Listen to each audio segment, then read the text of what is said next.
Hello, thank you for joining me today. My name is Rick Crouch, and I am from Chesapeake, Virginia. I'm currently serving as a new worshiper pastor over at Bible World Apostolic Church in Chesapeake, Virginia. I want to thank you for joining me today. I'd like to teach you a lesson today on anger management. Now, my history is that I've been married for over 30 years, and I have 4 beautiful children, 2 grandchildren, and I am currently employed full-time as a pastor in Chesapeake, Virginia, and also I volunteer as a police chaplain in the cities of Portsmouth and in Chesapeake, all in Virginia. And so I wanted to be able to come to you today and teach on anger management. Today, there's 12 lessons total, and today we're going to be talking about understanding the powerful nature of anger. So thank you for being here, whether it's voluntary or mandatory. None of that really matters. The thing is that, and the question that you have and that I hopefully will answer is that, can we help? And so let's go over the material. And then, of course, if you have any questions, this is an online class. This is a video recorded class.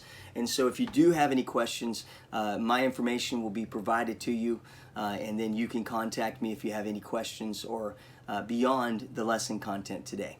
So thank you again for joining me. Let's dive in. So lesson 1 is understanding the powerful nature of anger. I want to give you a couple of quotes. Number 1 is from Ralph Waldo Emerson that says, "For every minute you remain angry, you give up 60 seconds of peace of mind." And then Mahatma Gandhi said this. He said, "Anger and intolerance are the enemies of correct understanding." Some have suggested that no matter what the problem is, whether it be marriage conflicts, child defiance, or alcoholism, anger is somewhere at the heart of the issue. It's said that anger is the chief saboteur of the mind and the leading cause of misery, depression, inefficiency, sickness, and accidents. Anger can destroy not only the people around you, but it can eat at the very soul of the individual who harbors it in their life. So our learning objectives are going to be this. At the end of this lesson, the student will be able to, number 1, develop a clear understanding of the definition of anger. Number 2, to understand how anger expresses itself. Number 3, to know the causes and the effects of anger. And then number 4, to learn how to manage this challenging yet normal but powerful emotion. So let's talk about the definition of anger. Anger can be tough to define for several reasons. It can range from mild irritation to violent rage. Anger can be hidden or subtle. It can be very open and can be obvious. The duration of anger can be brief or it can last for decades. But anger is an emotional response to a real or perceived injustice or wrongdoing. Let me just repeat that. Anger is an emotional response to a real or perceived injustice or wrongdoing. But I want to highlight here in my notes that anger is natural. It's a part of who we are. I'm reminded of the scriptural reference that says, "Be angry, but sin not." Don't let your anger get the best of you, so to speak, in layman's terms of the scripture. But we must distinguish between anger as an emotion and aggression, which is often the behavioral response to anger. All anger is not aggression. Aggression is an unresolved tension in our emotions that motivates us to action. Our response to this unresolved tension will determine whether or not our anger is healthy or unhealthy. Although anger is a normal emotion, it has the potential to be one of the most destructive emotions known to the human race. And I'm sure that no matter what your situation is, no matter what the circumstances surrounding your information, you're ready to get your anger under control. You're tired of this emotion controlling your life, and you want to recapture the power and to be able to control your anger. And so now there's many forms of anger. Many people do not regard themselves as angry individuals because they don't understand the many disguises that anger will take and that we can display. There are at least 16 different variations of anger. Let me just hit a couple of them. They'll be in your notes and in your handouts. But there's bitterness. Anger is a path to bitterness. There is malice. There's outcry and envy. Resentment. Resentment builds within relationships naturally when expectations aren't met. So these things are, again, these are natural emotions that what we have to do is we have to learn how to control them in our lives. And so, again, this is just simply where we've lost sight, we've lost control of what anger is and how to control it within our lives. And it's defining us in ways that is unacceptable. And so we're going to change this. And change happens when you make change a priority. And so change is the priority. We're going to stop the outburst. So there's resentment, there's intolerance, there's criticism, there's revenge, there's wrath, hatred, rebellion, jealousy, attacking, gossip, sarcasm, and unforgiveness. Now, a lot of times unforgiveness can be that we have a hard time forgiving ourselves. And that's why it could be when we have a hard time forgiving ourselves, it makes it hard for us to forgive others. It creates frustration, which becomes a trigger then for the anger that we fight and that we feel. And so these are all just different variations of anger and how anger can develop. I will say that jealousy just is again speaking to the character, so speaking to the nature of the person, where if we feel unsure or uncertain in a relationship, then we become, number one, we can become envious of other people and what they have. We begin to look outside of ourselves and compare ourselves to others, which is not wise because we're not like everybody else. We are very unique in the way that we've been created and that we've been designed. And so, so there's envy, but then there's also the jealousy factor which comes in, and we have to be careful because that form of anger can tend to be very violent. And so we have to be careful, and it causes us to act out of character. So at times of anxiety or fear can express itself in anger. Fear is one of the great triggers for anger. A fear that people are looking at us in a certain way, that maybe life circumstances and situations haven't been ideal for you, and so you're worried. In the back of your mind, you're worried. You're looking around and constantly feeling like there's a fear of people judging you. There's a fear that people are labeling you, if you will, and so at times of anxiety or fear, that's when anger can express or be displayed. Or really, honestly, it's kind of like an explosion. It's like when you pull the trigger of a gun and there's an explosion, a sound explosion. There's the environment the environment and everything around you is affected by the sound of a gunshot. And referencing, in history, they refer to the shot heard around the world. Well, when there's an explosion of anger, it's very similar to that in that it's explosive and it affects everything. Now, we may think that, well, it was just directed towards one person and everybody else just needs to mind their own business. But the reality of it is that anger affects everything. It's all inclusive with everything around us.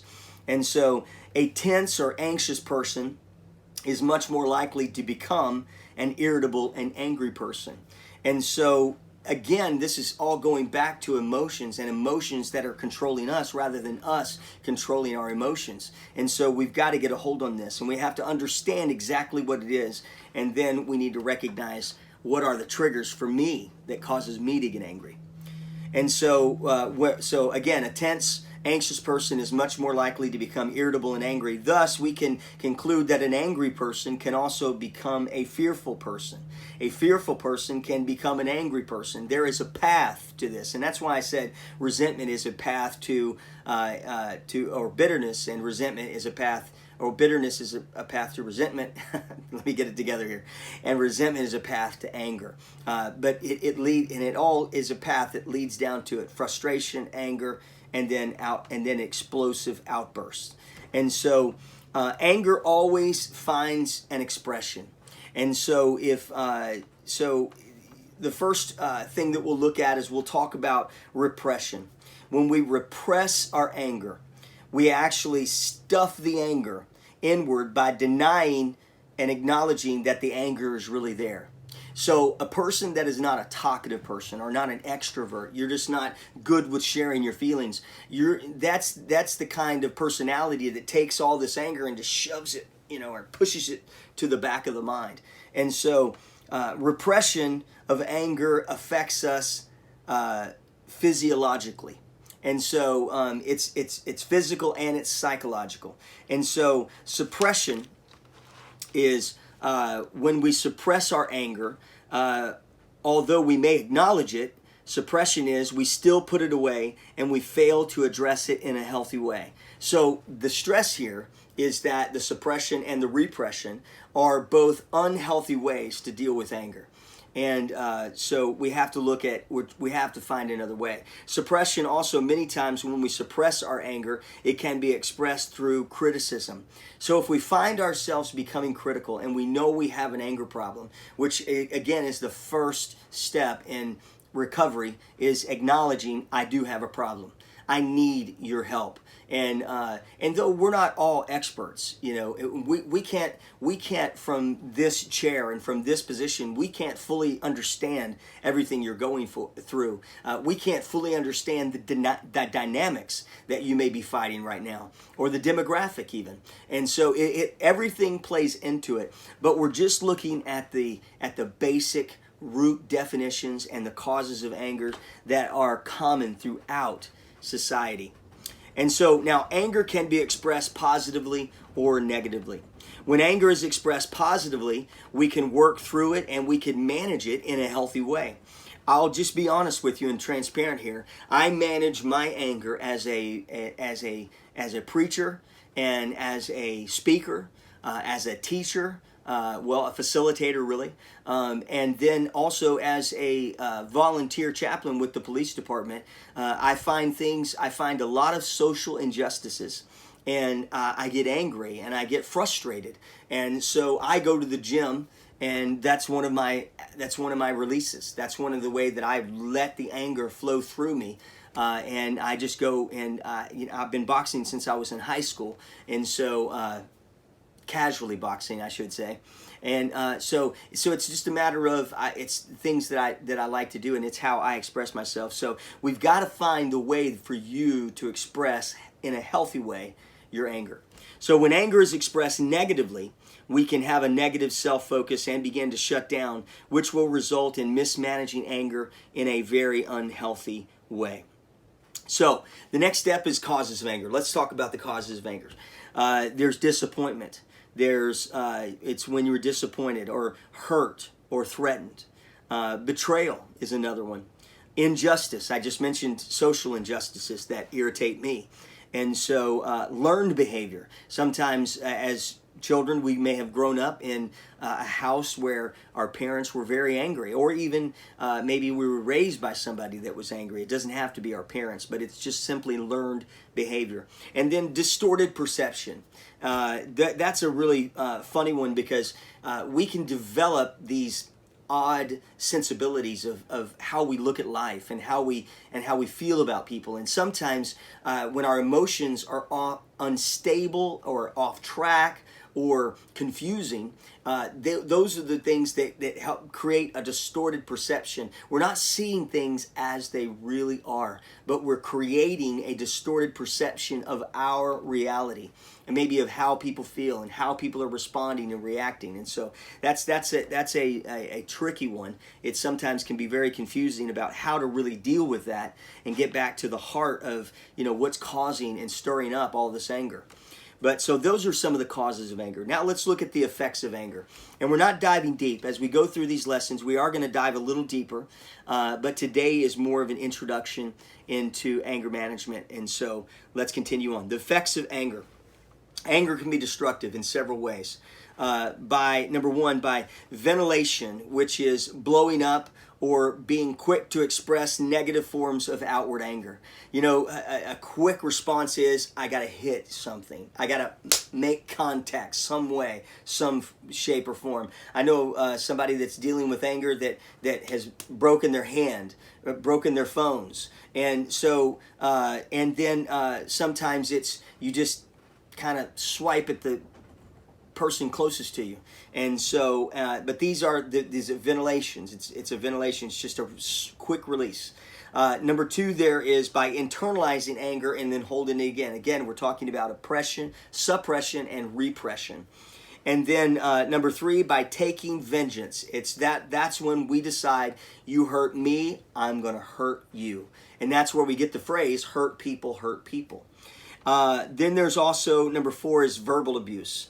Verbal abuse is, again, it's a form of domestic violence, which is very harmful to society, to the growth, to the development of individuals, and it's something that we really have to be careful of. But again, that's another effect, is verbal abuse. Number five, by withholding and shutting down. Relationships cannot thrive if we shut down. Relationships cannot thrive if we're being withdrawn. And then that's going to cause the effect to get greater.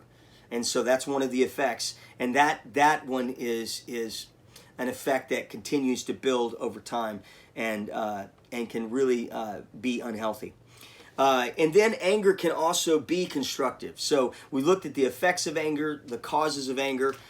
Going back here, we're looking at how anger always finds an expression, and we looked at some of the definitions of anger. Now let's look at how anger can be constructive. It can alarm us that something else is wrong with us emotionally that we have to deal with. And that is one of the things is that what you're doing today is a positive step in dealing with your emotions and dealing with what you're going through. Anger, when properly managed, can be expressed in a healthy way. And so I box, you may like to run, you can lift weights, you can do exercises. If you really want to punish yourself, do CrossFit. And that's a great expression, and getting all of that stress and that stuff that we stuff inside us, just let it out, create a release for it. And so anger, when properly managed, can be expressed in a healthy way. So managing anger is what we're trying to do. And so know the cause of anger and know your response pattern. So for every stimuli, for every trigger that creates a response, there is a space of time, and it's very small. It may seem insignificant or irrelevant, but when the stimuli comes, like say if somebody pushes you or even throws a punch at you or something to that effect, there is a short space of time where we can respond, and that's where we have to try to find the ability to tap into and to control, is the response, so that we can understand. But it's understanding ourself. It's understanding our triggers. It's understanding what frustrates us, what irritates us. And this is where I would encourage you to just get a book, get a journal, get a notebook, get something, and start writing down. After you're angry, after you've calmed down, what caused that? What created this whole scenario? But here's the one key to recovery. The key to recovery and the key to real and lasting change is to be honest with yourself. It's the one word that can transform your life. You see, self-deception is the quickest path to self-destruction. So you have to be honest with yourself. You have to understand, for every minute you're angry, amen, you've given up 60 seconds of your life. And so delay the anger, because delay is the greatest response to anger. It's, can I pause? Can I hit the pause button? Can I stop? Can I just turn away, turn around, and walk away? And then C, control the anger by considering the feelings of others and surrendering your right to retaliate. Now that's one of the things that you need to know, is that we have the right to retaliate. You know, we can hit somebody, and if somebody hits us, we can hit them back. But the reality of it is, an offended person. Well, let me just quote this verse that's in my mind right now. A brother offended is harder to be won than a strong city, and the contentions are like the bars of a castle. When you offend somebody, you cannot talk with them reasonably. And so you have to look at, how do I not offend this person? I want to retaliate, but I'm refusing. I'm giving up my right to retaliate. I could do that. It's my freedom of choice. I can behave like I want to. This is America. You can behave like you want to behave, but there are consequences, and there are boundaries for domestic violence. And domestic violence is getting a lot more attention these days, and thankfully so. But we need to learn how to control it. So consider the feelings of others, and then surrender your right to retaliate. And then the next one is create a safe environment for conflict so that anger can be dealt with in an honorable way. We'll talk about that a little more. That's a little more expansive than what I want to just make a few comments on right now. And then avoid revenge, manage your thoughts, and forgive. Unforgiveness is a path to unhappiness. It's a path to a life that is continually frustrated, a life that feels it will have a negative outlook when we look through the eyes of unforgiveness. We have to learn to forgive, and the biggest thing we have to learn when we're in regards to forgiveness is forgiving ourselves. And so I'm here for you, and I believe in what you're trying to do. I believe that you're going to make it. I believe that you're going to survive. You're going to thrive. You're going to get above and beyond the emotions of your anger, and you're going to recapture control of your life because you're reaching out for help. And I have always lived by the philosophy is that you can't help others without helping yourself. And so find a way to connect with somebody. Find a way to where that you're not doing life alone. Try to help somebody. Let's stop hurting people, and let's start helping people. Let's change our focus to helping over hurting. Thank you for being with me today. Thank you for taking time and viewing this class. I look forward to our second lesson together.